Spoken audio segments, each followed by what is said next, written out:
골로새서 1장을 찾겠습니다. 골로새서 1장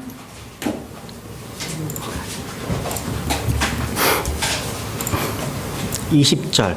골로새서 1장 20절. 제가 읽겠습니다. 골로새서 1장 20절. 오늘은 지난 시간에 이어서 이제 예수 그리스도의 피를 마무리하고요. 이제 예수 그리스도의 부활이라고 하는 제목으로 이제 성경 공부를 진행하겠습니다. 지난 시간에 말씀드렸던 것처럼 예수 그리스도의 피, 보혈에 대한 바른 지식, 바른 믿음이 없이는 하나님의 축복이란 있을 수 없습니다. 그죠? 그러니까 블러드와 블레싱이 서로 연관되어 있다는 말씀 드렸습니다. 그죠? 성경은 약 400번 이상 피를 말씀하고 있습니다. 이 피 전체가 다 예수 그리스도의 피와 직결됩니다. 연결되어 있다는 거예요. 그래서 골로새서 1장에 보면 20절입니다. 제가 읽겠습니다. 그분의 십자가의 피를 통해 화평을 이루사, 십자가의 피를 통해 화평을 이루사 그분으로 말미암아 모든 것들이, 즉 내가 말하노니 그분으로 말미암아 땅에 있는 것들이나 하늘에 있는 것들이 자신과 화해하게 하셨느니라. 한때는 너희가 사악한 행위들로 인해 멀리 떨어져 너희 생각 속에서 원수가 되었으나 이제는 그분께서 죽음을 통해 자기 육체의 몸으로 화해를 이루사 너희를 그분의 눈앞에서 거룩하고 흠없고 책망할 것이 없는 자로 제시하려 하셨으니.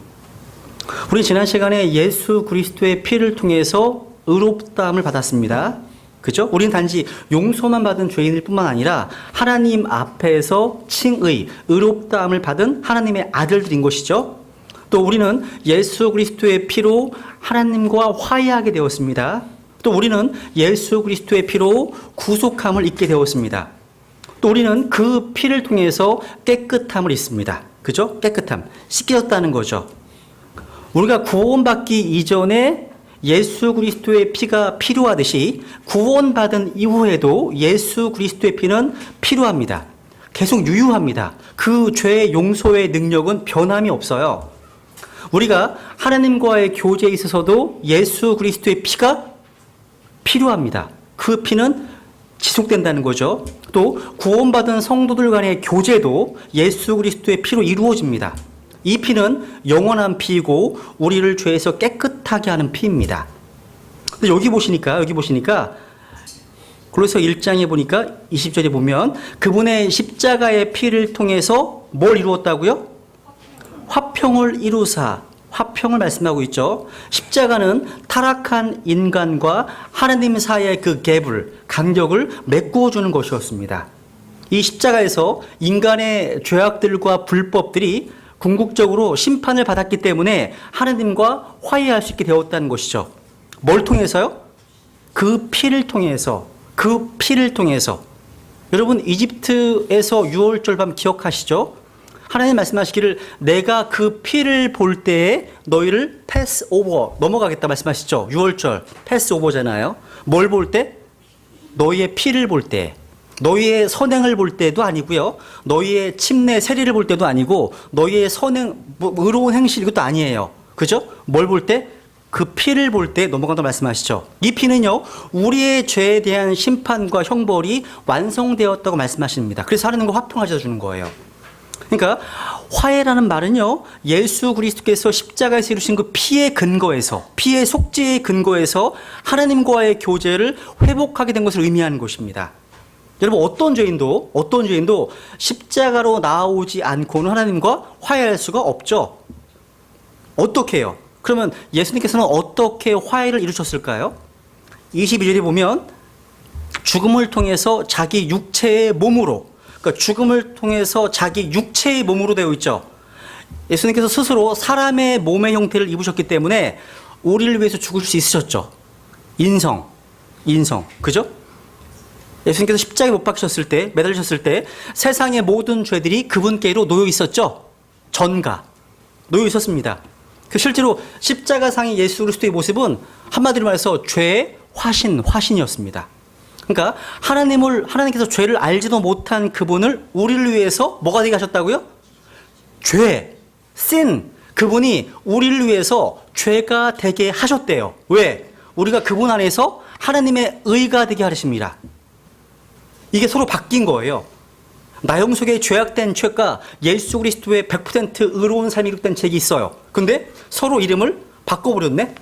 이것을 구원의 용어 가운데 전가라고 그래요. 전가. 임퓨테이션. 전가. 바꾼 거예요. 그래서 나의 모습을 예수 그리스도의 100% 의로운 삶으로 하나님께서는 보신다는 거죠. 똑같습니다. 그래서 예수님께서 우리의 모든 불법들을 자신의 몸으로 담당하셨죠. 그죠? 그래서 베드로전서 2장 24절에 보면 친히 나무에 달려 자신의 몸으로 우리의 죄들을 지셨으니 말씀하시죠. 그러니까 우리가 행한 모든 불법들과 죄악들을 담당하시고 죽으셨습니다. 그래서 그분의 흠없고 점없는 그 어린 양의 피가 흘려짐으로 말미암아 우리의 모든 죄값이 지불되었다는 거죠. 그래서 21절에 보면 그분께서 우리를요 그분의 눈앞에서 홀리 거룩하고 또 흠 없고 책망할 것이 없는 자로 제시할 수 있게 된 것입니다. 이 전가의 교리 때문에 십자가의 피를 통해서 죽으심 통해서요. 여러분 스스로 거룩하게 보세요? 여러분 스스로 아무런 잘못이 없게 보이세요? 하나님 그렇게 보신다는 거죠. 뭘 통해서? 믿음을 통해서. 근데 우리는 항상 반대의 관점을 항상 유지해요. 자기의 죄악된 모습, 더러운 모습, 추악한 모습들을 보고 하나님께 나아갈 때가 많잖아요. 근데 성경은 하나님 그리스도 안에서 의롭다, 거룩하다, 100% 깨끗하다. 그것들을 믿음으로 우리의 삶을 일치시키기를 원하신다고 말씀하시는 거예요. 먼저. 이 믿음이라는 거죠. 믿음. 그래서 예수 그리스도의 피는요. 하나님과의 화평을 가져다 줍니다. 하나님과 화평. 그래서 로마서 5장 1절에 보면 그러므로 우리가 믿음으로 의롭게 되어 우리 주 예수 그리스도를 통해 뭘 누린다고요? 하나님과의 화평을 누리는 도다 말씀하시죠. 근데 하나님과의 화평은 다 누리십니까? 지금 다 누리셨습니까? 구원받는 순간 하나님과 화평을 누리십니다. 그런데 하나님과의 화평이 아니라 하나님의 화평이 있어요. 빌립보서 4장 6절 7절에 보시면 찾아보죠 한번. 유명한 말씀이죠. 빌립보서 4장 6절 7절.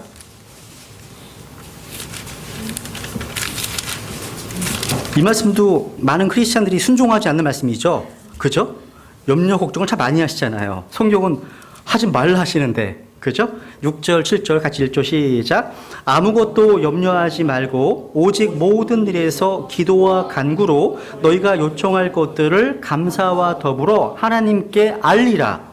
그리하면 모든 이해를 뛰어넘는 하나님의 평강이 그리스도 예수님을 통해 너희 마음과 생각을 지키시리라. 말씀하시죠. 아무것도 염려하지 말고, 사실은 영어로 보시면 be careful for nothing. 아무것도 염려하지 말라. 명령입니다. 하나님의 명령이에요. 명령을 우리가 어떻게 해야 돼요? 순종해야죠. 순종을 안 하면 죄예요. 그죠? 안 하니까 죄죠. 그죠? 그래서 이렇게 모든 일에서 기도와 간구로 하나님께 감사와 더불어 알려지게 하면 그 문제가 해결됩니까? 염려하는 것들이? 먼저 우리 안의 문제를 해결해 주세요. 너희 마음과 생각들을 지키신답니다. 그래서 우리 안에 뭐가 임하는 거예요? 하나님의 화평이. 그러니까 하나님과의 화평을 누리는 크리스찬들이 자신의 삶을 주님께 맡김으로 말미암아 자신의 삶을 의탁할 때 하나님의 화평이 우리에 임하는 거예요. 구분하실 수 있죠. 그죠? 그래서 하나님과의 화평이 없이는 하나님의 화평이 우리 안에 자리 잡을 수가 없습니다. 그래서 인간으로 태어나서 가장 먼저 해야 될 일은 하나님과 원수된 관계에서 하나님과 화해의 관계로 돌아서는 것입니다. 그게 회개예요. 회개입니다. 그러니까 예수 그리스도의 그 피는요, 하나님과 원수된 저와 여러분을 화해케 하시는 화평의 피입니다. 화평의 피. 이 피는 화평의 피이고 참된 화평을 가져다 주는 능력이 있습니다. 그리고 여섯 번째로 우리는 그 피를 통해서 거룩히 구분되었습니다. 거룩히 구분될 게 아니고요. 거룩히 구분되었다고 말씀하시죠. 현재. 히브리서 10장을 볼까요? 히브리서 10장. 히브리서 10장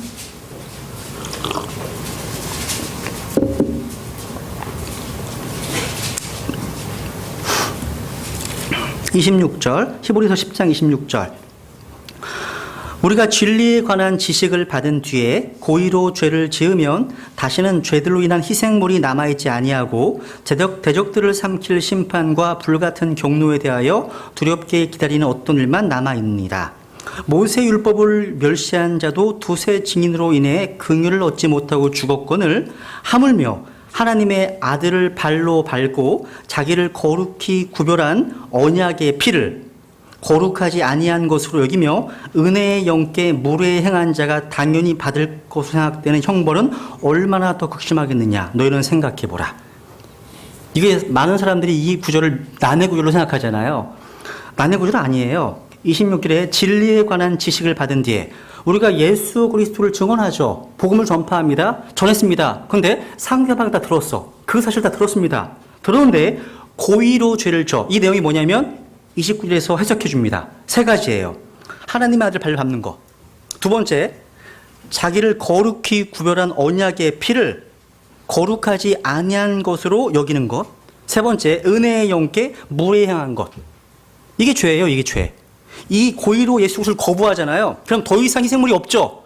예수 그리스도 십자가의 희생물이 마지막인데 이걸 거부하면, 고의적으로 거부하면 그런 말씀이죠. 그러니까 여기 29절 보면 하물며 하나님의 아들을 발로 밟고 자기를 거룩히 구별한 언약의 피를, 그러니까 피가 어떤 거예요? 자기를 거룩히 구별한 언약의 피 얘기하고 있죠.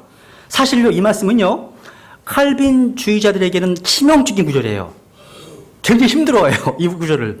그러니까 칼빈주의자들의 교리 가운데 리미티드 어톤먼트라는 제한된 속죄라고 하는 교리가 있죠. 그죠? 이것은 예수님께서 선택받은 자들만을 위해서 피를 흘리셨다는 교리예요.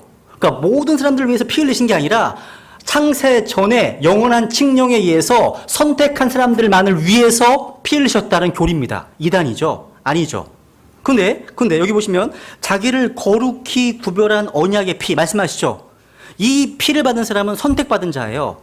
근데 이 말씀에 보니까 그 선택받은 자가 받게 되는 극심한 뭘 얘기하고 있어요? 형벌. 형벌을 말씀하고 있어요. 그래서 칼빈주의자 중에 아주 가장 영향력이 있는 성경 교사가 누구냐면 A.W. 핑크입니다. A.W. 핑크. 영국의 성경 교사인데 굉장히 훌륭한 교사예요. 그러니까 칼빈주의 가르침 그걸 뺀 이외에는 굉장히 훌륭합니다. 근데 그분이 쓴 히브리서 강해가 있는데 두꺼워요. 우리나라 책으로 3권으로 모였겠어. 거의 한 700페이지짜리 3권짜리예요. 히브리서 하나 강의하는데. 거기에 그렇게 많은 강의를 하면서도 29절 말씀은 그냥 조용히 지나가요. 조용히 지나가. 언급이 없어. 언급이 없어요. 그 뒤에 한번 13장 볼까? 13장? 13장.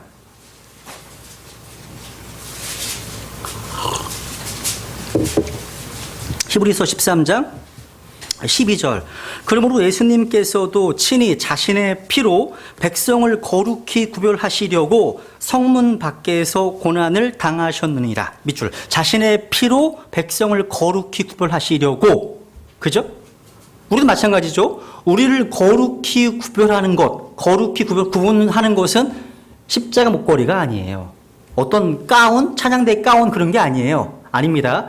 우리를 하나님의 백성으로 거룩히 구별해 주는 것은요, 십자가의 피입니다. 예수 그리스도의 피라는 거예요. 그 다음에 이제 요한계시록 12장을 볼까요? 우리는 이 피를 통해서 승리합니다. 요한계시록 12장.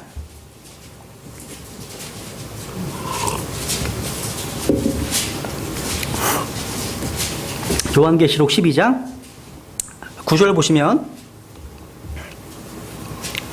그 큰 용, 즉 저 옛뱀, 창세기 3장의 뱀이죠. 그죠? 창세기 3장의 옛뱀, 뱀이 6천년이 지나서 계시록에 가니까 용이 됐네요. 그죠? 이런 거 많이 보셨죠? 이무기 얘기하고, 그죠? 큰 용, 즉 저 옛뱀, 곧 마귀라고도 하고 사탄이라고도 하며 온 세상을 속이는 자가 내쫓기더라. 그가 땅으로 내쫓기니 그의 천사들도 그와 함께 내쫓기니라. 또 내가 들으니 하늘에 큰 음성이 있어 이르되 이제 구원과 힘과 우리 하나님의 왕국과 그분의 그리스도의 권능이 임하였도다. 같이 읽죠. 시작. 우리 형제들을 고소하는 자, 곧 우리 하나님 앞에서 밤낮으로 그들을 고소하는 자가 쫓겨났도다. 여기 보시면 이 옅뱀 마귀가 하는 일이 뭐예요? 지금 하늘에서 우리 형제들, 저 여러분들을 고소합니다. 고소합니다. 그것도 어디서요? 장소가 어디야? 하나님 앞에서요. 그리고 언제 하는 거예요? 밤낮으로. 잠도 안 자요. 밤낮으로 형제들을 고소하던 자가 쫓겨났다고 되어 있죠. 그죠? 지금도 계속해서 여러분의 은밀한 죄악들을 마귀가 하나님 앞에서 지금 고소하고 있다는 사실 아십니까? 근데 11절에 보면 그런 고소, 자기 정죄로부터 벗어날 수 있는 능력의 비결이 나오죠. 11절 같이 읽죠. 시작. 그들이 어린 양의 피와 자기들의 증언의 말로 그를 이기었으니 그들은 죽기까지 자기 생명을 자랑 아니하였도다. 여기 보시면 그들이 첫 번째 뭘 통해서? 어린 양의 피와 그리고 자기들의 증언의 말을 통해서. 그러니까 예수 그리스도의 피는요, 사탄에 대해서 승리를 줍니다. 마귀는 우리 성도들의 허물과 죄악들을 낱낱이 밝혀내서 하나님 앞에 고소합니다.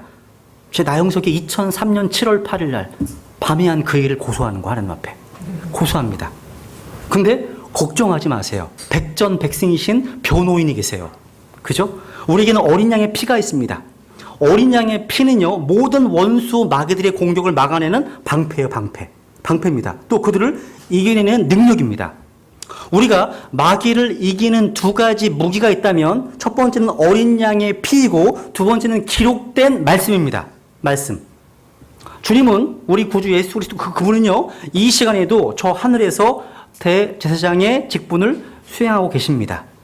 하나님의 왕자 우편에서 지금 무슨 일 하시는지 아세요? 저 여러분을 위해서 기도하십니다. 중보하십니다. 그리고 우리 편에 서 계세요. 우리 편에. 가장 완벽한 변호인이시죠. 그죠? 하나님 우리를 지키십니다. 보호하십니다. 변호하십니다. 그러니까 우리가 예수 그리스도의 피를 믿는다면, 이게 나오세요? 나오고 있어요? 나오고 있나요? 우리가 예수 그리스도의 피를 믿는다면 자기 정죄에 또는 자기 불의에 빠져 낙심할 필요가 없습니다. 마귀가요, 나를 참소하고 비방할 때 우리는 그 피를 의지해서 승리할 수 있습니다.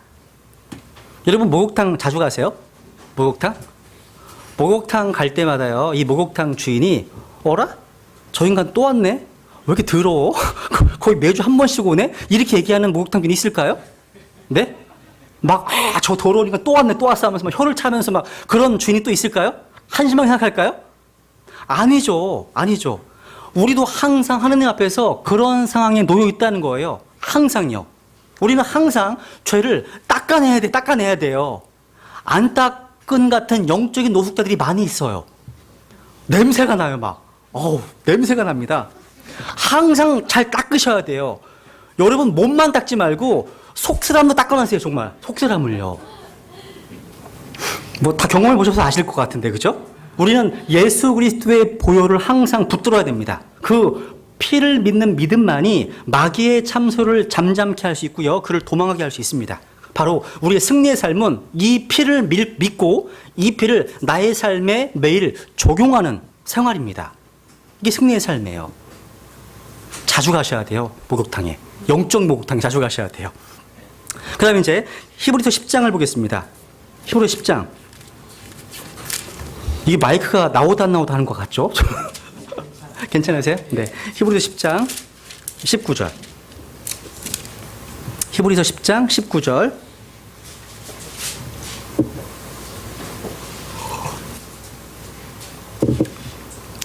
그러므로 형제들아, 우리가 예수님의 피를 힘입어 새롭고 살아있는 길로 지성소에 들어갈 담대함을 얻었는데, 뭘 통해서요?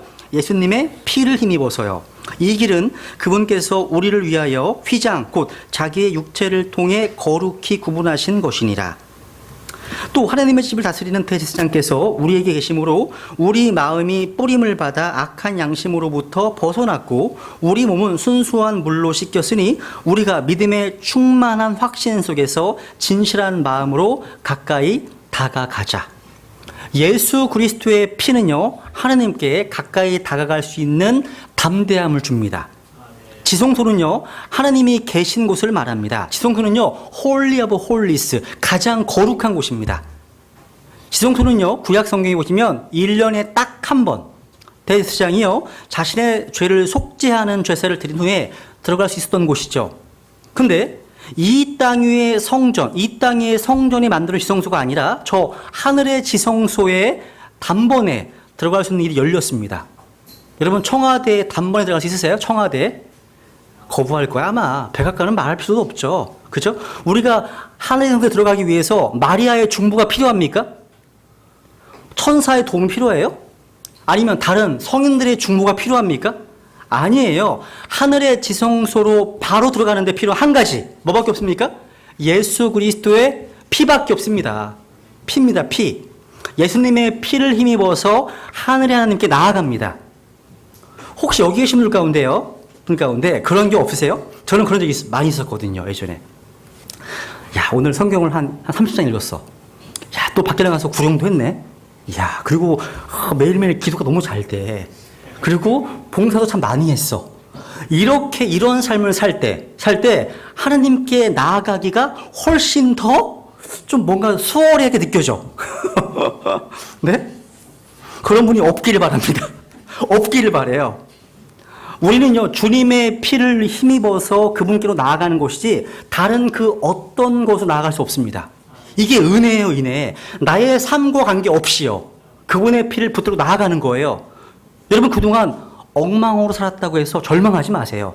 여러분에게 예수 그리스도의 피를 진짜 믿고 적용한다면 no problem, 문제될 게 없습니다. 없습니다. 예수의 피는요, 하나님께로 직접 나아갈 수 있는 패스포트와 여권과 같은 거예요. 그 피 자체가요. 그래서 자주 나아가세요. 그 피를 붙들고요.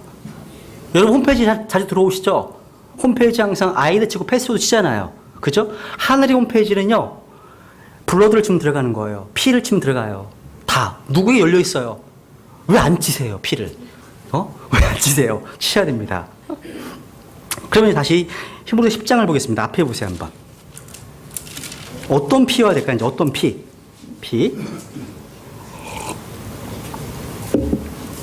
히브리서 10장 4절. 히브리서 10장 4절. 구약 성경에서 이제 하나님께 줬던 희생물 말씀하시면서 같이 읽죠. 시작. 황소와 염소의 피가 죄들을 제거하는 것은 불가능하니라. 황소와 염소의 피가 죄들을 제거하는 것은 불가능하답니다. 아래 또 11절 보세요. 11절. 시작. 제사장마다 날마다 서서 섬기며 자주 같은 희생물들을 드리되 그것들은 결코 죄들을 제거하지 못하거니와 말씀하시죠. 그러니까 구약 성경에서 드렸던 짐승의 희생물이 흘린 피는요, 죄를 제거할 수 없습니다. 없습니다. 여러분, 구약 시대에서는요, 동물의 희생 제물을 통해서 죄들을 사면받습니다. 리미션. 그리고 그 근거 위에서 하나님의 긍휼을 베풀 수 있습니다. 하지만 죄 있는 자들을 깨끗하게 하지는 못했습니다. 그 죄들을 제거할 수는 없었다는 거죠. 죄들을 제거하는 것, 깨끗하게 하는 것은요, 오직 예수님의 피밖에 없습니다. 확인해 보죠. 출애굽기 34장 보겠습니다. 출애굽기 34장.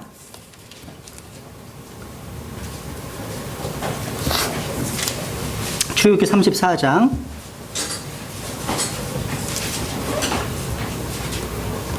7절. 출애굽기 34장 7절 보면 구약시대의 모습이에요. 내가 긍휼을 수천에게 베풀며 불법과 범법과 죄를 용서하되, 용서는 해주셨습니다. 구약시대에도. 그런데 그것이 결코 죄 있는 자를 깨끗하게 하지는 아니하리라. 밑줄. 깨끗하게 안 돼요. 죄들을 제거가 안 돼요. 구약시대에 흘렸던 짐승의 피를 가지고 용서는 해주셨습니다. 긍휼을 베푸셨습니다. 하지만 죄를 제거하고 깨끗하게 하는 것은 오직 예수님의 피밖에 없다는 거죠. 보라, 세상 죄를 제거하시는 하나님의 어린 양을 보라 말씀하시죠. 제거하시는 것.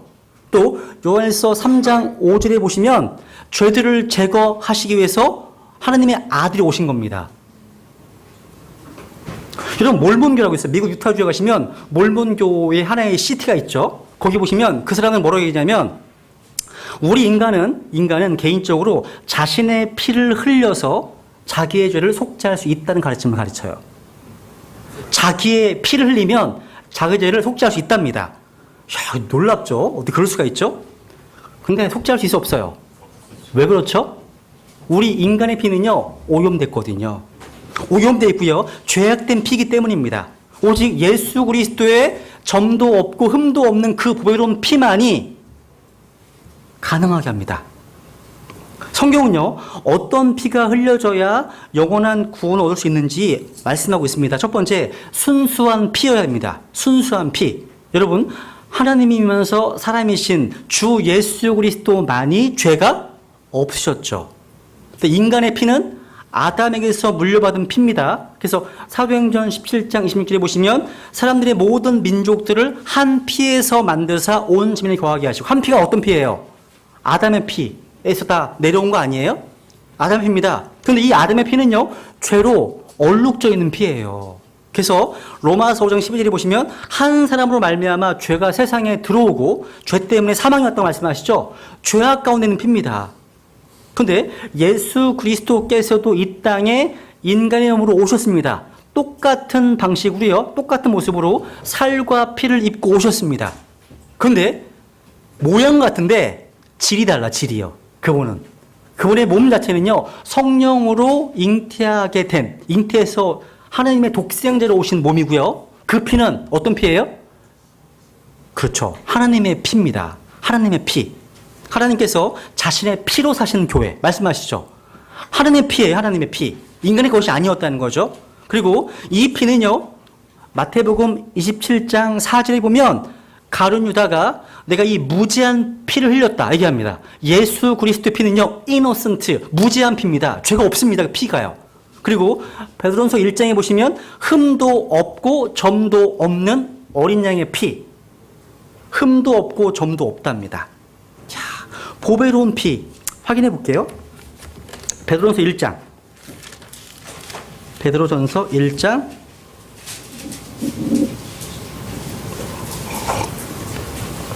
'이 피는요, 보배로운 피예요. precious. 보배롭습니다. 18절, 너희가 알거니와 너희 조상들로부터 전통으로 물려받은 너희 헛된 행실에서 너희가 구속받은 것은 은이나 금같이 썩을 것들로 된 것이 아니요 오직 흠도 없고 점도 없는 어린 양의 피 같은 그리스도의 보배로운 피로 된 것이니라. 여기 보시면 어떤 피라고요? 흠도 없고 점도 없는 피인데 그리스도의 어떤 피? 보배로운 피입니다. 이 보배롭다는 말은요, 값이 엄청 나간다는 뜻이에요. 안 나간다는 뜻이 아니에요. 여러분, 구속은요, 금이나 은 같은 돈 주고 살 수 없습니다. 구원받기 위해서 지불할 돈이 없죠. 값도 없이 와서 사 먹으래요. 그냥 와서 들으래요. 주신답니다. 왜요? 왜? 이 피는 너무나 값이 비싸기 때문에 책정할 수 없습니다. 우리가 복음 전할 때 값없는 선물, 프리 기프트 이런 거 얘기하잖아요. 그러니까 사람들이 그저 공짜로만 얻는 줄 생각하시잖아요. 근데 하나님께서는 엄청난 값을 지불하신 거예요. 자기의 생명을 주셨기 때문에. 이 피가 왜 보배롭습니까? 흠도 없고 점도 없기 때문이에요. 오늘날요, 사람들은 수술하다가 피가 모자라면 어떻게 하죠? 급히 수혈하잖아요. 근데 피라는 것이 사람마다 달라요. 어떤 피는요, 병균에 감염된 게 있고요. 어떤 피는 더러울 수 있습니다. 어떤 피는 또 혈수판이 부족하기도 합니다. 수혈받았다가 에이즈 감염된 사례들 많잖아요. 또 수혈을 잘못 받아서 이상한 병 걸린 사람들도 있습니다. 그런데 주님의 피는 흠도 없고 점도 없습니다. 이 피는요, 누구에게나 적용돼요. O형, AB형 다 돼. 만능의 혈액형이야. 이 피는요, 모두에게. 이 피만 들어가면 그 사람의 몸이 아니라 그 사람의 혼을 완전히 정상으로 치유해줘요. 이 피가요, 내면 세계에 혁명적인 변화를 일으킵니다. 영이 거듭나게 하십니다. 놀라운 피 아닙니까? 양심은 깨끗해져요. 또 양심은요, 예수 그리스도 피가 들어가게 되면 우리의 묻어있던 더러운 양심이 깨끗하게 회복됩니다. 그래서 구원받고 나서 이상하게 죄에 대해서 예민해지는 이유가 그 피가 우리의 양심을 깨끗하게 했기 때문에 그런 거예요. 구원받았는데 계속 뒤집고 살아.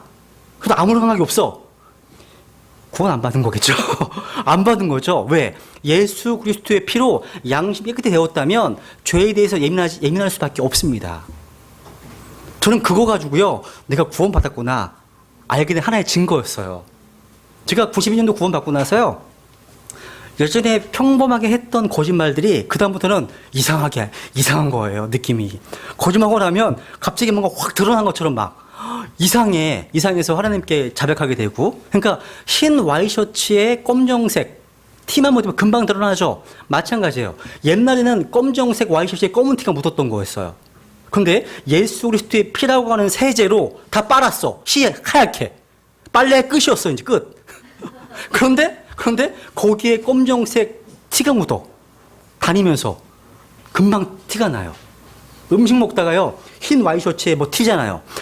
지저분해 막 비슷한 거예요. 그런 일이 벌어져요. 그래서 이게 구원받은 하나의 증거 중에 하나일 수 있습니다. 여러분. 놀라운 피죠. 능력의 피입니다. 또 이 피는요, 이 피는 하나님 앞에 드려진 피여야 됩니다. 레위기 16장 볼까요? 레위기 16장 볼게요. 대속죄일 날이요. 대제사장은 지성소 안에 피를 가지고 들어가서 어디에 피를 뿌렸습니까? 긍휼의 자리 위에 피를 뿌렸습니다. 레위기 16장.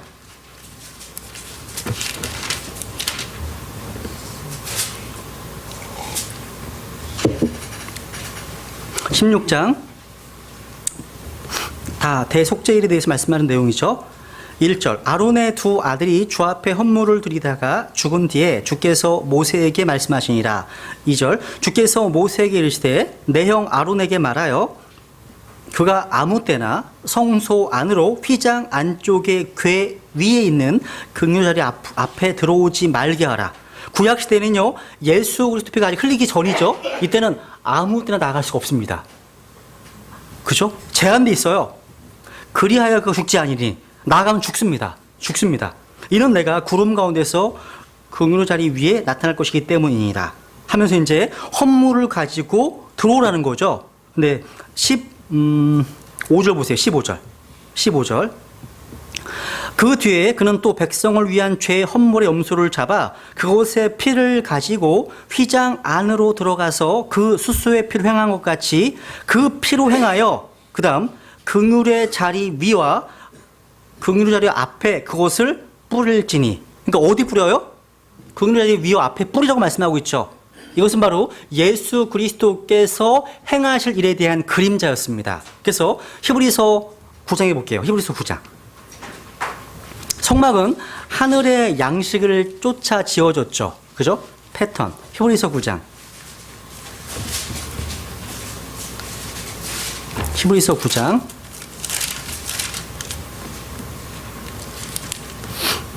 6절, 7절부터 보시면 이제 주께서 이것들을 이와 같이 제정하심에 제사장들이 항상 첫째 성막으로 들어가 하나님을 섬기는 일을 수행하였거니와 둘째 성막에는 지성소입니다. 대제사장이 혼자 들어가는 거예요. 해마다 한 번만 들어갑니다. 자기와 백성의 잘못으로 인해 자기가 드리는 피 없이는 들어가지 아니하였느니 말씀하시죠. 옆에 23절. 그러므로 하늘들에 있는 것들의 모형들, 이 땅의 성막이었습니다. 모형들은 이런 것들로 깨끗하게 할 필요가 있었으나 짐승의 피를 가지고. 근데 하늘의 것들 그 자체는 이런 것들보다 더 나은 희생물로 하여할지니라. 그러니까 구약의 성막은요, 하늘의 것들 자체입니다. 그러니까 하늘 자체를 모형적으로 보여주는 거예요. 성막을 보면요, 하늘의 모양을 알 수 있어요. 하늘을요. 제가 예전에 한번 강의했던 것 같은데, 성막 시간에서. 저거나 24절. 그리스도께서는 손으로 만든 거룩한 처소들 곧 참된 것의 모형들 안으로 들어가지 아니하시고 어디 들어갔다고요? 하늘 그 자체 안으로 들어가서. 그러니까 성막은 하늘 자체, 하늘의 모형인 거예요. 성막은 뜰, 성소가 있죠. 하늘도 셋째 하늘이 있습니다. 다 비슷해요. 어쩌거나. 그래서 하늘 그 자체 안으로 들어가서 이제 우리를 위하여 하나님 앞에 나타나시느니라 말씀하시죠. 똑같습니다. 예수 그리스도께서요, 십자가에 죽으시고 부활함과 동시에 하늘로 가셔서 긍휼의 자리 위에 자신의 피를 뿌리셨습니다. 뿌리셨어요. 그래서 요한복음 20장 확인해 보면 보세요. 20장. 요한복음 20장 17절. 지난 시간에 했던 질문 드려볼까요? 예수 그리스도께서 부활하신 후에 가장 먼저 나타나신 여인이 누구였어요? 네? 누구였어요? 조금만 크게 해보세요. 마리아. 정확하십니다. 예. 막달라 마리아. 마리아긴 마리아예요. 여기 보세요, 한번. 20장 17절. 20장 11절에 보면 이제 마리아가 나오고 있죠. 보시면 달지 말고요. 17절 보세요. 17절. 예수님께서 그녀에게 이르시되 내게 손을 대지 말라. 내가 아직 내 아버지께로 올라가지 아니하였노라. 다만 내 형제들에게로 가서 그들에게 이르되 내가 내 아버지 곧 너희 아버지 내 하나님 곧 너희 하나님께로 올라간다 하라 하시니, 이 내용 이따 말씀드릴 거예요, 자세하게. 그러니까 부활하신 후에 제일 먼저 마리아를 만나시고 손을 대지 말라. 왜? 아직 피를 들이지 않았거든요. 그래서 올라가서 피를 뿌린 다음에 다시 땅에 내려오셔서 여인들이 그분의 발을 붙잡고 경배하는 내용이 나와요. 그러니까 이 몇 시간 만에 셋째 안을 갔다 오신 거야, 그분은요. 이따 좀 말씀드릴게요. 그리고 이제 이 피는 보존된 피여야 됩니다. 그러니까 성경은요, 예수 그리스도의 피가 하늘에 있다고 분명히 말씀하고 있습니다. 한번 히브리서 12장 볼까요? 히브리서 12장.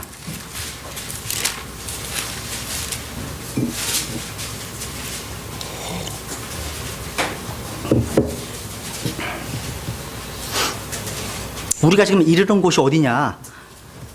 12장 22절 보면, 히브리서 12장 22절. 그러나 너희는 시온산과 살아계신 하나님의 도시 곧 하늘에 있는 예루살렘과 무수한 천사들의 무리와 총회와 하늘에 기록된 처음 난 자들의 교회와 모든 것의 심판자 되시는 하나님과 완전하게 된 의인들의 영들과 새 언약의 중재자이신 예수님과, 그 다음 시작. 아벨의 피보다 더 나은 것들을 말하는 피, 곧 뿌리는 피에 이르렀느니라. 야, 우리가 이른 곳이 여기래요. 아벨의 피보다 더 나은 것들을 말하는 피, 곧 뿌리는 피에 이르렀다 말씀하시죠. 여러분, 예수 그리스도의 피는요, 뭔가를, 어떤 메시지를 선포하고 있어요. 말하고 있다잖아요. 이는요, 하나님께서 육체로 나타나셨기 때문에 하나님에게는 피가 있다고 선포하고 있습니다. 또 그 피는 우리의 구속을 완성하셨습니다. 그 피는요, 우리를 깨끗하게 하셨습니다. 우리의 죄들을 제거하셨습니다. 근데 그 피가 오늘날 우리에게도 여전히 유효합니다. 요한 1서 1장 가죠. 이제 요한일서 1장 7절. 요한일서 1장 7절. 이것도 중요한 구절이에요. 요한일서 1장 7절. 같이 읽죠. 시작. 그러나 그분께서 빛 가운데 계신 것 같이 만일 우리가 빛 가운데 걸으면 우리가 서로 교제하고 또 그분의 아들 예수 그리스도의 피가 모든 죄에서 우리를 깨끗하게 하느니라. 그분의 아들 예수 그리스도의 피가 모든 죄에서 우리를 깨끗하게 한다. 또 9절. 만일 우리가 우리의 죄들을 자백하면 그분께서는 신실하시고 의로우사 우리의 죄들을 용서하시며 모든 불의에서 우리를 깨끗하게 하시느니라 말씀하시죠. 그러니까 피가 구원받은 성도들을 깨끗하게 합니다. 피가요. 그런데 중요한 것은요, 여기 7절에서 그분의 아들 예수 그리스도의 피라고 되어 있죠. 밑줄을 딱 치세요. 개역 성경, 개역 개정판을 비롯해서 오늘날 출판의 성경들은요, 예수 그리스도의 피를 예수의 피로 바꿨어요. 그리스도를 뺐습니다.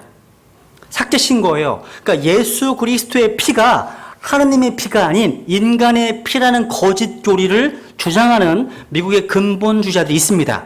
가장 유명한 사람이 존 메가더예요. 존 메가더. 초대교회 동안 이러한 거짓 교리 때문에 예수 그리스도의 신성과 인성의 그리스도의 사이, 그러니까 이 사이 구별한다는 거예요. 무슨 얘기냐면, 혹시 도세티즘이라고 하는 인본주의 철학이 있었습니다. 이거 뭐냐면, 이 이단은 예수님께서 요셉의 아들이었다고 가르칩니다. 누가복음 2장 기억하시죠? 그죠? 요셉과 그의 어머니가 아니라 그의 부모라고 되어 있잖아요. 성경에는요. 다들 잘못된 성경에는. 도시님이 그렇게 가르쳤어요. 요셉의 아들이었다고. 근데 이 예수 그리스도께서 침례 요한에서 침례를 받으시는 순간 그 예수가, 인간 예수가 그리스도가 되었다고 주장합니다. 신성을. 그러다가 십자가에 못 박히실 때까지는 신성이 계속 남아있었다 가르칩니다. 십자가에 못 박힐 때 그리스도가 떠나셨대요. 떠나셨답니다. 이게 도세트심이란 이단이에요. 그러니까 그분께서는 신성을 잃어버리셨고 단지 인간 예수가 되었다고 하는 거예요. 근데 킹제임스 성경은 예수 무슨 피? 그리스도. 중요한 거예요. 예수 그리스도의 피가 우리를 모든 죄로부터 깨끗하게 한다고 말씀하고 있습니다. 그냥 예수의 피가 아니에요. One Book Stands Alone이라고 하는 책이 있어요. 이게 더글라스 스토퍼 목사님이 쓰신 책인데요. 이분이요, 이 요한일서 1장을 이 부분을 이렇게 설명하시더라고요. 마귀는, 사탄은 신적인 칭호인 그리스도를 인간의 칭호인 예수와의 연합을 파괴시키기를 원합니다. 그러니까 이 그리스도는 기름 부음 받은 자죠.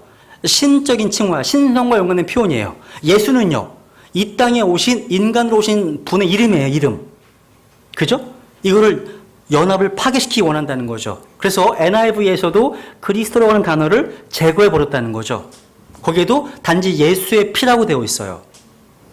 근데 이거를 보면 에이 뭐 예수의 피나 예수 그리스도의 피나 별 차이가 없지 않냐고 그렇게 보입니다. 하지만 이 말씀의 온전한 의미를 이해하면 그렇지 않습니다.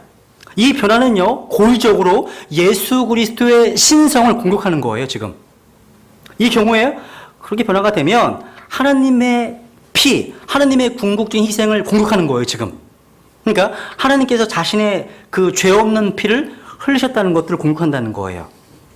그래서 이러한 변개의 결과 성경을 공부하는 사람들이 갈보리의 십자가의 피가 단지 인간의 피가 아니라 기름 부음 받으신 분의 피, 그리스도의 피이심을 증명하는 구절들을 상실해 버리는 것이라고 이렇게 얘기를 해요.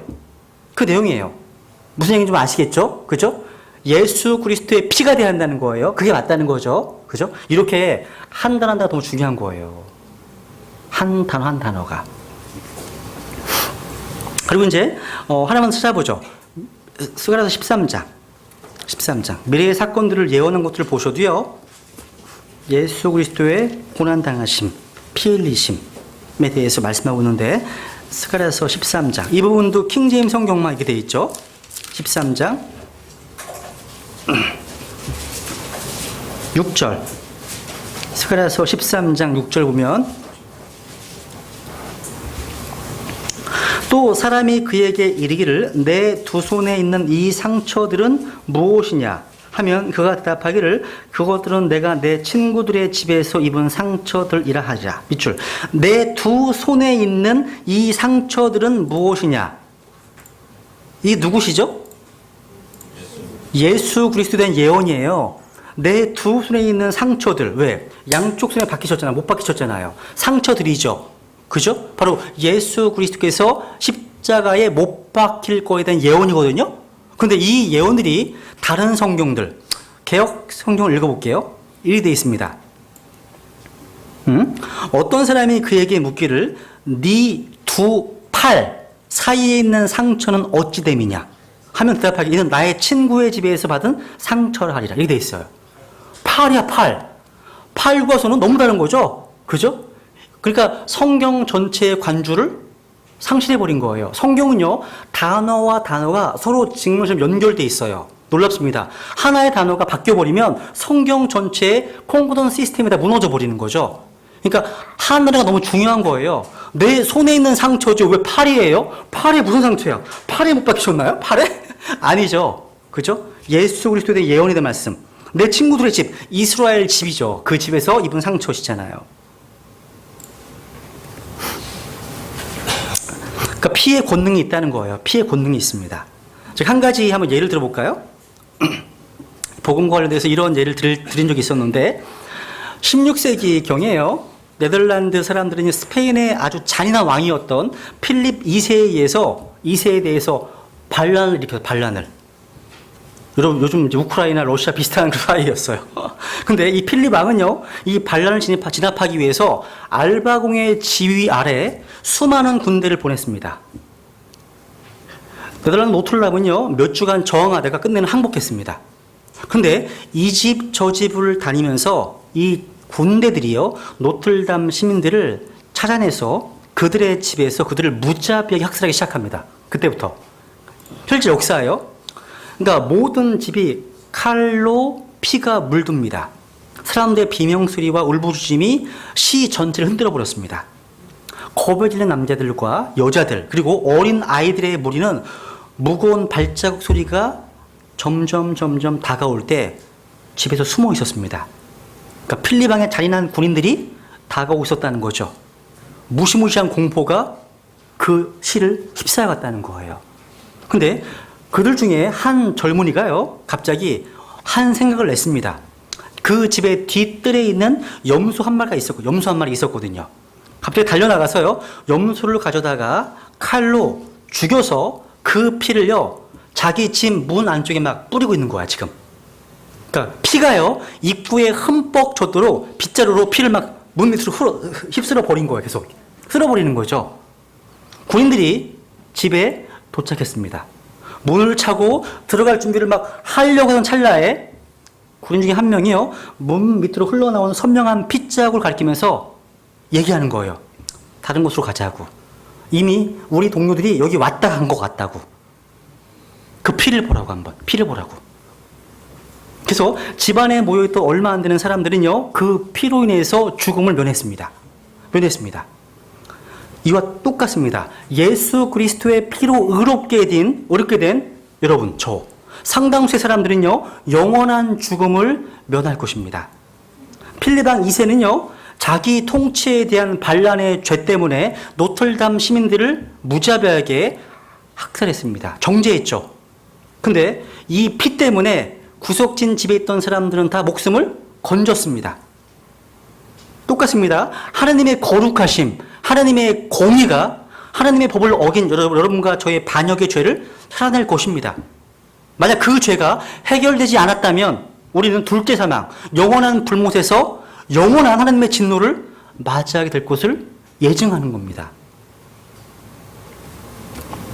이 예수 그리스도의 피에 대한 주제는요, 혹시 기회가 되시면 그 R.레이시라고 하는 복음 전도자가 썼던 예수 그리스도의 보혈이라는 책이 있어요. 한번 구입하셔서 한번 일독하실 것을 권합니다.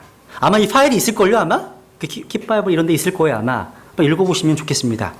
주제 자체가 다 피에 대한 거니까. 그러면 다시 이제 두 번째 주제로 넘어가죠. 이제 고린도전서 15장을 보죠. 우리는 계속해서 예수 그리스도의 인격과 사역을 다루는 기독론을 공부하고 있습니다. 우리는 지난주에 많은 교회들이 부활절 연합 예배로 모인다고 하는 광고를 많이 보셨죠? 좀 많이 봤어요. 저도 수원에서 이 부활과 연관돼서 설교를 했습니다. 오늘 이 동일한 주제를 가지고 조금 더 깊이 있게 성경이 뭘 말씀하고 있는지 한번 성경 공부를 한번 해보려고 해요. 여러분, 설교와 성경 공부는 약간 달라요. 이 설교는 우리가 이제 우리 혼이 지정의가 있잖아요. 설교는 지식과 감정과 의지가 있다면 설교는 포커스가 의지적인 결단과 삶의 적용에 많은 비중을 둡니다. 촉구하는 게 많아요.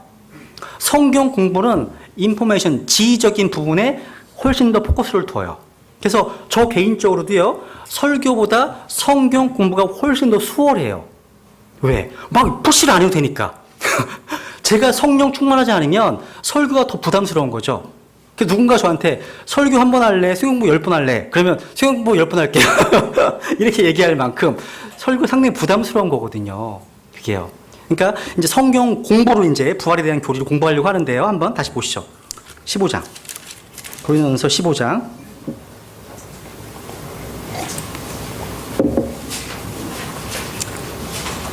이게 15장이 무슨 장이라고요? 부활장이죠. 부활장입니다.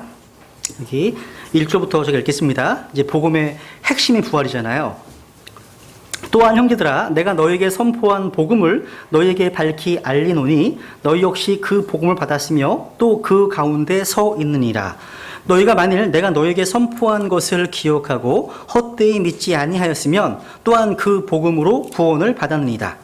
내가 또한 받은 것을 무엇보다 먼저 너희에게 전하였노니 그것은 곧 성경 기록대로 그리스도께서 우리의 죄들로 인하여 죽으시고 묻히셨다가 성경 기록대로 셋째 날에 다시 살아나시고 하면서 이제 계속 부활만 나오죠. 이제 게바에게 보이시고 다음에 12제자에게 보이셨다는 것이라. 그 뒤에 그분께서 500여 형제에게 한 번에 보이셨는데 그 중에 대다수는 지금 이때까지 남아있고 어떤 사람들은 잠들었느니라. 쭉 얘기하고 있죠. 그죠? 성경적 기독교는요, 이 부활의 교리 위에 서 있습니다. 이것은 그리스도인의 믿음 가운데 가장 위대한 교리고요. 다른 모든 성경 교리들의 기초가 되는 교리예요. 히브리서 6장에 보면요, 1절 2절에 보시면 이 부활의 교리를 그리스도의 기초 교리로 언급하고 있습니다. 이 기초 원리에 해당하는 교리가 무너져 버리면 기독교 전체가 다 무너져요. 무너집니다. 예수님께서요, 십자가에 달려 죽으시기 전에 5차례에 걸쳐서 이 성전을 헐라 내가 사흘 만에 다시 일으켜 세우리라 말씀하셨죠. 어떤 성전입니까? 자기 몸에 대한 거였어요. 부활입니다. 또 한 번은 이렇게 말씀하셨죠. 이는 내가 생명을 다시 얻으려고 내 생명을 버리기 때문이라. 요한복음 10장에서 말씀하셨습니다. 그러니까 사복음서에 보시면 예수님께서 자기가 죽은 자 가운데서 다시 살아나리라고 예언하신 것이 5번 있었습니다. 만약 부활이 사실이 아니라면 예수 그리스도는 거짓말쟁이가 됩니다. 사기꾼이죠. 그죠? 그리고 성경은 하나님께서 영감으로 주신 말씀이 아닙니다.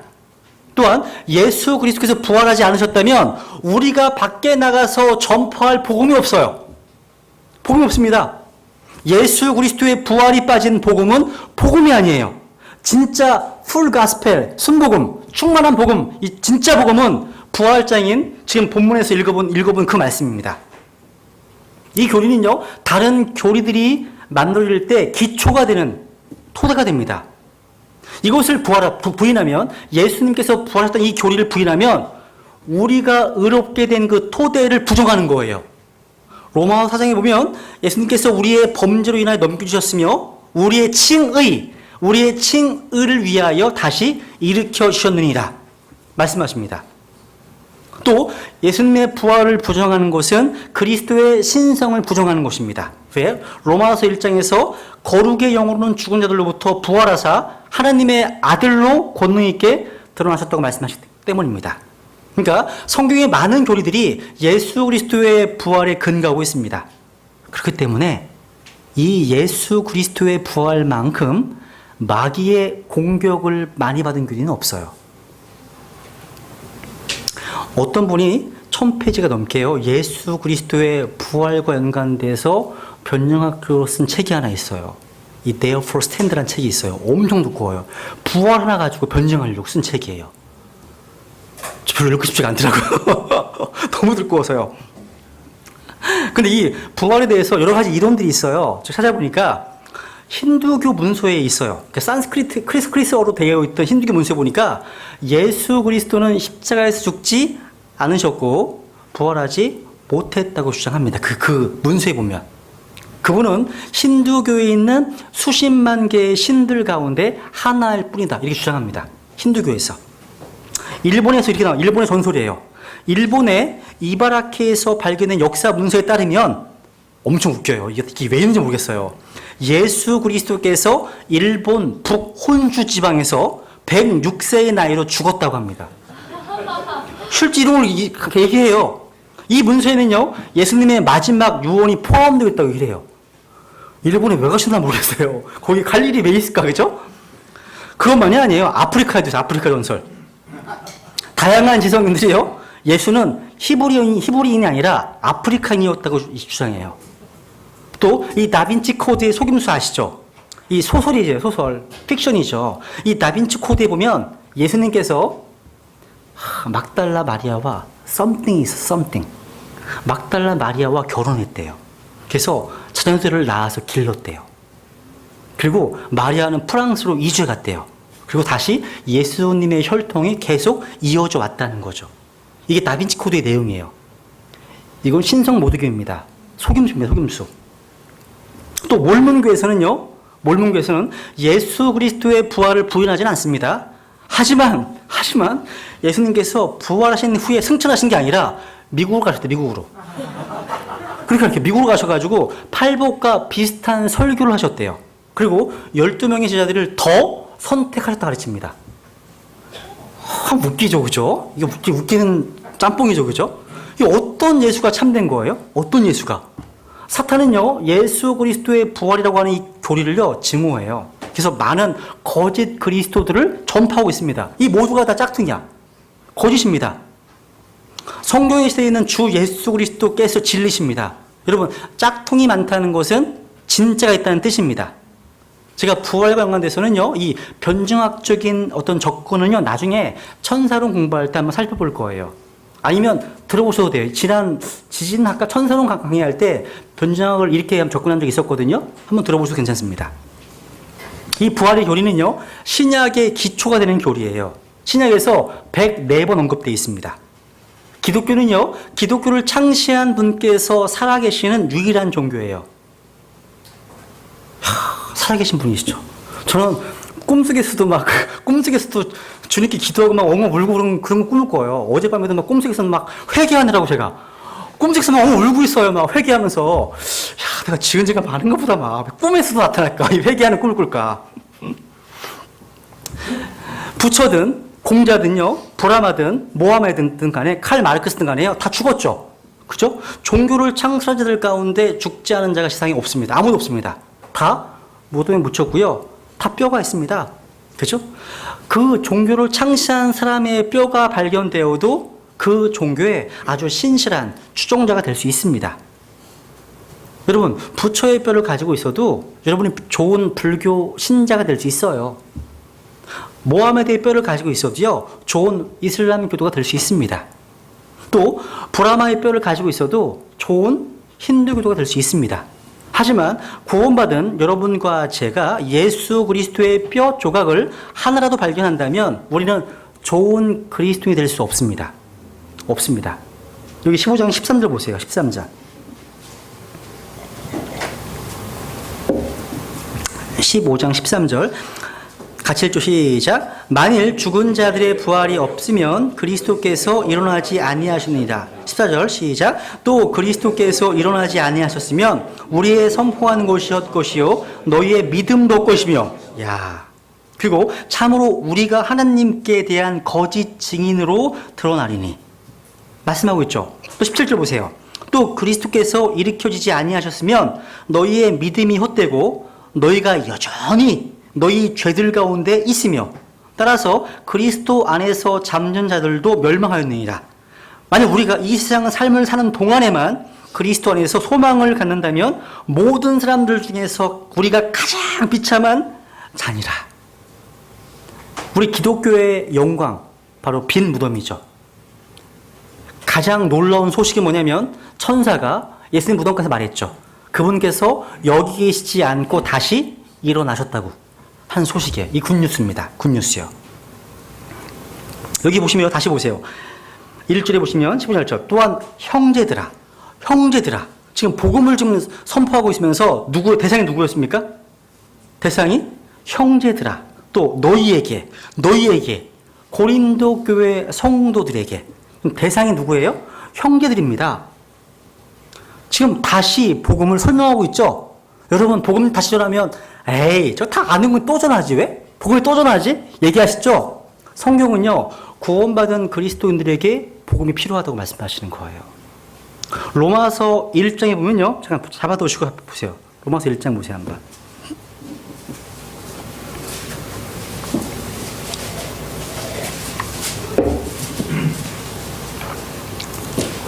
로마서 1장 8절에 보면, 로마서 1장 8절 보면 6절 보면 너희도 그들 가운데서 예수 그리스도의 부르심을 받았느니라. 8절 먼저 너희 모두로 인하여 예수 그리스도를 통해 나의 하나님께 감사하노니 그 다음 이는 너희 믿음이 온 세상에 두루 전하여졌기 때문이라. 말씀하시죠. 이게 너희예요. 너희. 근데 15절 보세요. 15절. 그러므로 내 안에 있는 분량대로 나는 또한 로마에 있는 누구에게? 너희에게 복음을 선포할 준비가 되어 있노라. 말씀하고 있죠. 지금 사도 바울이 지금 복음을 선포할 준비가 있다고 그 말했던 대상이 누굽니까? 로마 교회 성도들입니다. 성도회라는 거죠. 야, 그러니까 구원받은 그리스도인들에게 복음이 필요하다는 거예요. 필요하다는 거죠. 항상 필요합니다. 여러분, 우리가 복음을 전하려면 복음을 먼저 받아야 되겠죠. 복음을 받은 사람이, 복음의 능력을 경험한 사람이 다른 사람들에게 이 복음을 확신 있게 전할 수 있게 됩니다. 그런데 이 복음의 한 부분이 바로 뭐가 있다는 거죠? 예수 그리스도의 부활이 있다는 거죠. 부활하신 주님을 제자들이 목격했고요. 500명의 형제들에게 한 번에 나타났다고 기록하고 있습니다. 그 후에 다마스커 도상에서 사도 바울에게 부활하신 주님께서 나타나셨습니다. 그래서 이 부활하신 주님을 자기 인생 속에 만나서 바울은 180도 삶이 바뀌게 되겠죠. 그죠? 그러니까 부활의 주님을 만난 그 감격과 은혜 때문에 지금의 내가 되었다는 거죠. 그 은혜가 바울의 삶을 더 많이 수고하게 만들었습니다. 참된 은혜가요, 우리 안에 넘친다면 우리는 가만히 있는 게 아니에요. 그 은혜의 증거는 정체되어 있지 않고 흘러갑니다. 우리로 하여금 더 수고하게 만들고요, 더 일하게 만듭니다. 그걸 고백하는 거야. 15장 10절에서 말씀하시잖아요. 하나님의 은혜로 내가 지금의 내가 되었으니 내게 베푸신 그분의 은혜가 헛되지 아니하여 내가 그들을 모두보다 더 많이 수고하였으나 내가 아니요 오직 나와 함께 하신 뭐라고요? 하나님의 은혜라고요. 부활하신 주님께서 나타나셨습니다. 이게 얼마나 감사한 일인지 몰라요. 여러분, 아무리 부활이요 인류사에 큰 의미를 갖고 있다 하더라도요, 그분이 우리에게 나타나지 않았다면, 또 그분의 부활을 경험하지 못했다면 아무 소용이 없어요. 요한일서 4장 9절에 보면 하나님의 사랑이 우리를 향해서 나타났느니라 말씀하십니다. 하나님의 사랑은요, 나타나시는 사랑입니다. 이 주님의 나타나심을 경험한 사람이, 그 사람이 바로 하나님의 사람이고 부활의 기쁨을 누리는 사람입니다. 사실요, 성경을 보면요, 단 한 번도 예수님의 부활을 증명하려고 시도하지 않습니다. 단 한 구절도 부활을 증명하려고 시간을 쓰고 있지 않습니다. 성경은요, 부활하신 주님을 논리적으로 설명하는 데 지면을 할애하지 아니하고 그 대신에 실제로 예수 그리스도의 부활을 경험한 사람들, 그 부활하신 주님을 만난 사람들 이야기로 성경은 가득 채워주고 있다는 거예요. 바울의 케이스 똑같습니다. 누가 사도 바울에 가서요, 전도지 들고 가서 복문했습니까? 바울에게? 아니면 누가 바울에게 다가가서요, 전도했을 때 바울이 들어보더니, 아, 그렇네. 기도합시다. 이렇게 해서 믿었습니까? 아니죠. 바울이 누가 전도해서 믿은 게 아니라요, 부활하신 주님이 나타나셨고요, 그것을 경험했기 때문에 예수 그리스도를 믿게 된 겁니다. 엠마누엘 두지도 마찬가지였습니다. 똑같은 케이스였어요. 그렇기 때문에요, 초대교회 성도들에게 이 예수님의 부활은요, 신학이 아니고 교리가 아니고 전부지가 아니고요, 자신들이 경험한 실질적인 사건이었다는 겁니다. 여기서 한번 생각해 봐요. 고린도 15장에서 보면 바울의 논리를 한번 보세요. 한번 지금 무슨 논리를 피고 있습니까? 내가 받았다는 게 무엇인가 보니까요, 예수 그리스도의 죽으심과 장사심과 부활하심이요, 성경 기록대로 성경 말씀으로 논증하고 있습니다. 그러니까 바울의 논리는 먼저 성경이에요. 성경을 가지고 복음을 전합니다. 그리고 끝나는 게 아니에요. 이제 5절부터 쭉 보면 성경으로 논증했던 그 부활하신 그리스도, 살아계신 그리스도가 누구에게 나타났고 계속 마지막 나일까지 나타났다고 지금 간증하고 있습니다. 그러니까 그가 전했던 이 메시지에는 힘이 있어요. 힘이요. 오늘날 왜 복음이 잘 안 전해질까요? 첫째로 안전하니까 안전해지는 거죠. 왜 안전할까요? 이 나타나신 것들을 경험하지 못했는데 뭘 전하겠습니까? 또 전에도 힘이 없어요. 왜? 누가 봤다 하더라, 누구한테 나타났다 하더라, 뭐 이렇게 그래가지고는 복음이 안전해지겠죠. 그러고 보면요, 초대교회 성도들은요, 비록 우리처럼 손에 신약 성경도 없었고 이렇게 신학교도 없던 상황이었지만 그들의 실제 삶에 복음이 실제 경험되어지는 사건이 있었다는 겁니다. 그 사건이 초대교회의 힘이었다는 거예요. 스테반을 위시해서요, 너무나 많은 성도들이 순교했죠. 이게 어떻게 가능할까요? 누가 자기가 경험도 하지 않은 이론을 가지고서 목숨 걸 사람이 누가 있겠습니까? 11지를 위시해서 기꺼이 순교할 수 있었다는 것은요, 부활을 증명하는 아주 커다란 증거라고 할 수 있습니다. 복음을 위해서 자신의 생명을 기꺼이 내어놓는 일이 있었다는 것은요, 부활하신 주님을 만났기 때문에, 그분이 나타나셨기 때문인 거예요. 그분을 경험하기 때문에 기꺼이 목숨을 걸 수 있는 것입니다. 혹시 우리의 불행이 이런 걸 수도 있어요. 제가 어떤 선교단체에 가서 말씀을 전했는데요, 그 모임의 문제가 뭐냐면 이렇게 얘기하시더라고요. 교리를 너무나 많이 공부해서 무엇이 옳고 무엇이 그런지 이제 알겠는데 가슴이 차가워졌대요. 가슴이 차가워졌대요. 마른 뼈 같대, 자기가요. 가슴이 메말라 버렸다는 거예요. 그러니까 성경에서는요, 우리가 주님의 은혜를 설명할 수 있죠. 주님의 은혜를 교리로 가르칠 수 있습니다. 은혜를요. 근데 성경에서는 주님의 은혜로 오심을 맛보았으면 그리하라. 실제 맛보아 경험하는 것과 그것들을 쪼개가지고 설명하는 건 달라요. 어떤 자매님이 저한테 그러시더라고요. 사과가 있대, 사과가 있어요. 이 사과의 색깔과 사과의 크기와 사과의 몇 센치 다 분석할 수가 있어요. 사과 맛을 경험하지 않은 채 이것들을 다 분석할 수 있습니다. 이게 그럴 위험이 있다는 거예요. 그럴 위험이. 우리는 초대교회 성도들이 경험했던 그 사건을 자꾸 교리화시키고 신학화시키고 논리적으로 다듬고 공부합니다. 지금 그걸 공부하는 거예요. 공부하고 있는 거예요. 공부합니다. 근데 여기 혹시 강아지 성도, 고양이 성도라는 신자라는 책이 있어요. 제목이 웃기죠? 강아지 성도, 고양이 신자. 이 책에 보면요, 이런 얘기 나와요. 재밌더라고요. 어떤 사람이 개구리를 좀 잘 알려고 개구리를 해부했어요. 개구리 내장도 보고 콩팥도 보고 또 여러 가지 구조, 많은 것을 알게 되었어요. 그런데 정작 개구리는 죽었어요. 죽었다는 거예요. 개구리가 죽었는데 정작 그 내장을 자세히 들여다본들 무슨 소용이 있겠다는 거예요.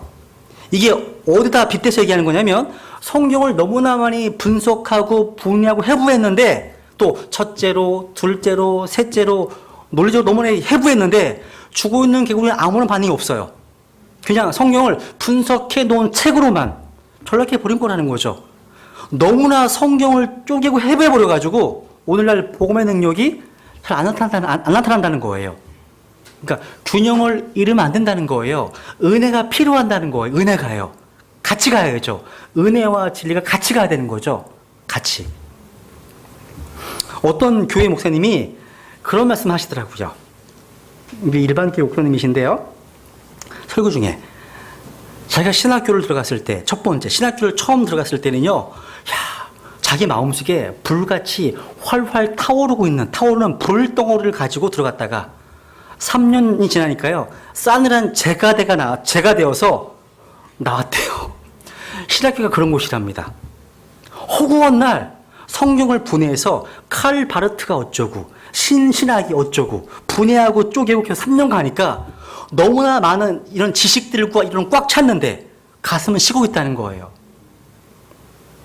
그러니까 가슴의 뜨거움, 살아있는 기도, 눈물이 살아있어야 되는데 날마다 성경을 쪼개고 분석하고 해부하는데 그만 개구리는 죽었다는 거예요. 똑같은 거죠.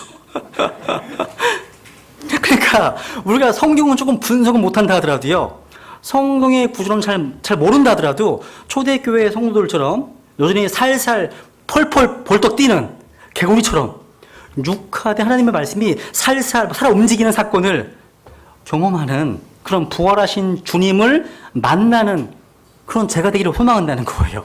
그러니까 너무 한쪽으로 치우치지 말고 좀 균형을 가진 삶이 되기를 소망한다는 겁니다.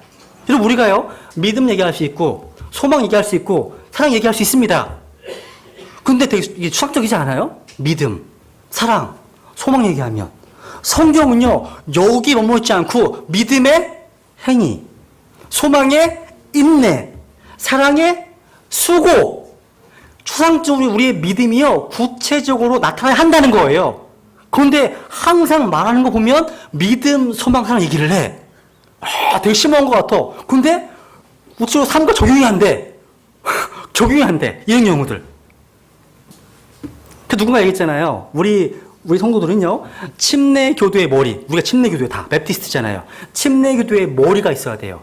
교리를 잘 배우셔야 되죠. 그것만 아니에요. 오순절 은사주의자들의 뜨거운 가슴과 또 이단들의 발을 가지고 있어야 한답니다. 여러분, 침례교도의 머리만 있으면 안 돼요. 따뜻한 가슴과 냉철한 머리가 균형 잡혀 있는 삶, 이게 필요한 거예요. 그게 필요한 겁니다.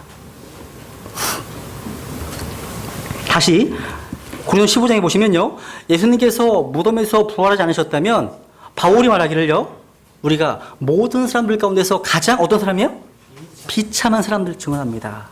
이게 거짓이면요, 부활이 거짓이라면 여기 오시면 안 돼요. 여기 오시면 안 돼요. 그냥 세상에 나가서 똥똥하게 사셔야 돼요. 돈 벌면서 사기치면 사셔야 돼요. 정글처럼. 그죠? 그러니까 그분께서 부활하지 않으셨다면 우리는 아직 죄들 가운데 있는 거고요. 우리는 다 잃어버린 자들이 되는 거고요. 거짓 증인들로 거짓말쟁이가 되는 거예요. 우리는 지금요, 500명의 형제들이 목격한 예수 그리스도의 부활이라는 이 주제를 공부하고 있는 거예요. 이 500명의 형제들은요, 예수님과 함께 먹고 마셨습니다. 그분의 몸을요, 손으로 만진 자였어요. 그래서 요한일서 1장에 보면요, 처음부터 계셨던 그것, 즉 생명의 말씀에 관하여는 우리가 그것을 들었고 눈으로 보았고 자세히 살펴보았으며 우리 손으로 만졌노라. 우리 구원받은 크리스찬들은요, 예수 그리스도를 믿는데 어려움이 없죠. 어려움 없습니다. 왜? 부활하신 주님을 우리의 삶의 어떤 시기에 도성에서 만나서 그분을 마음에 모셔두기 때문이죠. 그 사건이 다 있으셨죠? 다 그런 사건이요. 그런데 다른 종교를 믿으시는 분들은요, 모두가 다 그들의 신이 다 죽어 있어요. 죽어 있습니다. 우리는 그들에게 살아계시고 죽음에서 다시 일어나셔서 살아계신 분을 소개해드려야 됩니다. 죽음을 정복하시고 죽음에서 승리하신 그분을 소개하는 것이 복음전도예요. 다른 게 아니에요. 사도들이 사도행전에 선포했던 그 주제가 뭐였습니까? 예수 그리스도의 부활하심이었어요. 그게 설교의 주제였다는 거죠. 그래서 그분은 살아계신 분이기 때문에 여러분과 제가 오늘 이 시간까지 그분께 기도하고 그분과 대화할 수 있는 거예요. 지금도요. 살아계시기 때문에.